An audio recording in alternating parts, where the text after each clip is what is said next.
Now, the purpose of a LegiSchool Town Hall meeting is to give students and teachers an opportunity to directly engage in discussions with lawmakers and other policymakers. Today's Town Hall, Understanding California's Budget with the next 10's Budget Challenge, is a good example of this. Each year, the governor and the legislature face a truly extreme challenge, coming up with a balanced budget for the entire state of California. The budget involves all of us, it affects all of us, but most of us don't know diddly about what it does or how it is adopted. And that's where Next 10 comes in. Next 10 is an independent, nonpartisan organization that educates and empowers Californians to take control of our future.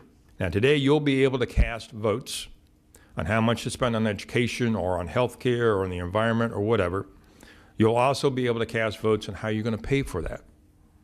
We know you'll be challenged, and we hope that you will take away a better understanding and an appreciation of what the budget means and how difficult it is to do it in California, but also how important it is.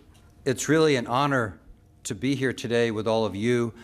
I love to be with young people in California, so I really am excited to have this experience, and I hope that you really get something out of it and feel excited about what we're going to do. Again, I have the high schools: Global Youth High School, Hiram Johnson High School, and then Rialto High School. Where are you all from? San Bernardino? So you all flew up today? Well, it's really exciting to have all of you. So the budget is about making trade-offs. The budget is about priorities. The budget is about values. Tim did a great job at giving some very solid examples of how the state budget affects all of us on a day-by-day basis, and particularly for all of you, education. The state budget affects how much money goes to your school and other schools across California. So think of the budget as reflecting values.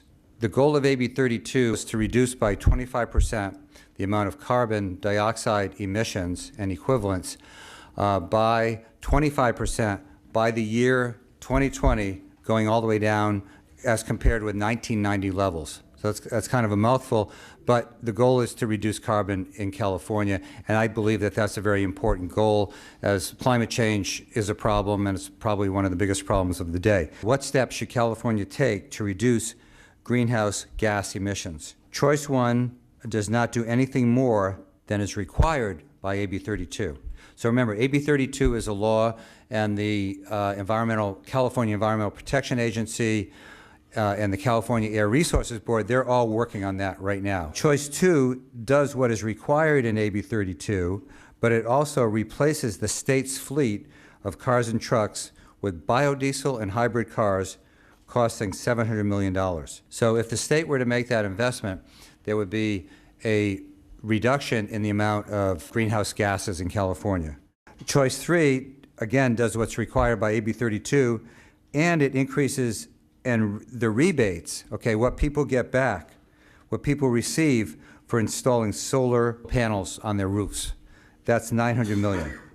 So that's a general goal. You know, the more solar one uses, the less heat one has to use from fossil fuels, and so that's a $900 million project. Number 4, again, you do AB 32, but then you give money back to people who buy new cars that are energy efficient and makes people pay more for cars that are not. Choice 5 does what you have to do for AB 32, but it also does all of the above. So you can choose all of these options if you want. Replaces the state's fleet of cars, expands the use of solar power, and imposes rebates or charges on new cars. So the thing about the new cars is that if you buy a car that doesn't use a lot of fossil fuels, then you get a break. But if you buy a Hummer or a big SUV that uses a lot, then you're going to pay more. All right, very interesting responses. 20% of you said don't do anything more. 3% of you said to do $700 million for the state to buy a fleet of hybrids. Number 3 was to do solar panels, and 10% of you chose that.